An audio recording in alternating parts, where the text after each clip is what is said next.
Okay, let's dive into this. Welcome to today's Explainer, where we're going to look at a piece of ancient text that is honestly often totally misunderstood. I'm talking about the Book of Ruth. A lot of people read this as just a simple, heartwarming historical story or maybe a nice little romance. But today, we're diving into the source material to reveal that it's actually a profound theological lens. It is literally a masterclass in seeing the unseen. Think about this premise for a second. Sometimes the most profound spiritual moments don't happen during miracles, but in the bleakest, most ordinary moments of our daily lives. That's what we're looking at today. We are so conditioned to look for giant, earth-shattering breakthroughs, right? We want the skies to part. But as our source material reveals, this explainer focuses on finding a hidden, divine architecture, working quietly right in the middle of mundane and, quite frankly, harsh realities. Section 1. The Illusion of Ordinary. To really grasp the depth of this text, we first have to establish what the Book of Ruth is fundamentally not. And this brilliantly illustrates the epic, blockbuster contrasts we're talking about. Think about the Book of Exodus, massive miracles, crashing waves of parted seas. Or Samuel, with the intense drama of nation building. The Gospels give us the direct, visible actions of Jesus. But in the Book of Ruth, it's a mere 4 chapters long, and what do we get? Dry fields, a famine, relocating, getting married, people passing away, and deep, deep poverty. It looks incredibly ordinary. It feels like just the daily grind of survival. But the analysis points out that the author deliberately placed this ordinary book in the canon to show us that the most crucial plans often unfold when things seem the most painfully normal. Section 2. A dark, chaotic era. Because it wasn't just ordinary. It was actually a deeply troubled time, the era of the judges. The very first verse of Ruth sets this heavy, dark tone, in the days when the judges ruled. Now, if you know the historical context, that phrase alone gives you a sinking feeling in your stomach. It was famously known as a time when everyone did what was right in their own eyes. Society was trapped in this exhausting, endless, vicious cycle. The people would turn away and rely only on themselves. Then they'd face oppression from outside nations. They'd cry out in desperation. A rescue would happen, and then immediate relapse, over and over again. The entire generation was growing darker and more chaotic. Yet, as the text emphasizes, even when a whole society is spiraling, the broader plan hasn't failed. Section 3. Famine and irony. Now, from that macro-level societal chaos, we transition into the personal, claustrophobic darkness of one specific family. Now, what's really interesting about this slide is the incredible, tragic irony of their situation. Notice how starkly the original promises contrast with the harsh reality. They lived in Bethlehem, which literally translates to the house of bread.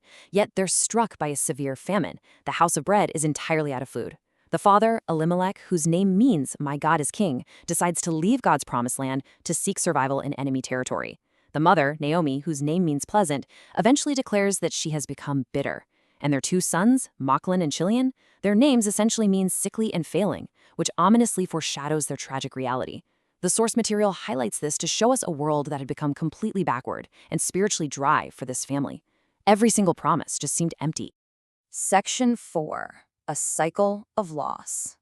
This intense lack of resources forces a decision, moving our narrative into a deeply empathetic tragedy regarding Elimelech's choice to uproot his family. They leave Bethlehem and move to Moab. Now, moving to Moab wasn't just a simple change of zip code. Moab was a historic enemy with a deeply troubled origin story. But, before we sit back and judge Elimelech for leaving his faith behind, we really need to pause and show some warm empathy here. The analysis reminds us that under extreme pressure, under anxiety, and facing an uncertain future, humans default to survival. They chose the visible reality, finding food, over waiting on a spiritual promise that seemed to have failed them. It's the danger of attrition. It's not usually some sudden rebellion. It's a slow drift caused by immense anxiety and exhaustion. And honestly, we do the exact same thing today when our modern pressures mount up, don't we? So they stayed in Moab for about 10 years. And our source highlights this decade as a period of continuous, relentless loss. It didn't get better. First, Elimelech dies. The 2 sons marry local Moabite women, Orpah and Ruth. And then both of those sons die. The family is completely stripped down to 3 widows. And in the ancient world, that meant having absolutely no future, no provision, and 0 protection. They were entirely hollowed out. Section 5. When God is silent. This brings us to the absolute rock bottom of this descent, a profound, heart-wrenching crisis of faith. When life constantly takes away and God is silent, how do you see him?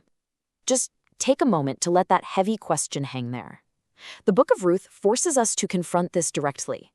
During all this death, relocation, and starvation, there were no miracles. There was no sudden voice from the sky offering comfort. There was just silence. And what the analysis beautifully points out is that the ancient scriptures do not fake easy lives. They don't skip over human pain or pretend that everything gets fixed instantly. It normalizes the raw, deeply painful reality of feeling like your prayers are just bouncing off a brick wall. How do you view a higher power when everything is falling apart and you are met with utter silence? Let's move to section 6 and see how this builds. The hidden redemption plan. This is where we initiate the grand pivot of the explainer. This is where the hidden theological mechanism at play is finally revealed. There is a vast difference between our limited view and the grand unseen tapestry being woven in the background. From a strictly human perspective, Naomi only saw widow's tears, extreme poverty, and a shattered family lineage. She literally thought her story was over. But from the divine perspective, something massive was happening. The source material emphasizes that this seemingly broken, obscure family was actually the exact puzzle piece being used to prepare a king, and ultimately, to pave the exact road for the most pivotal moments in spiritual history.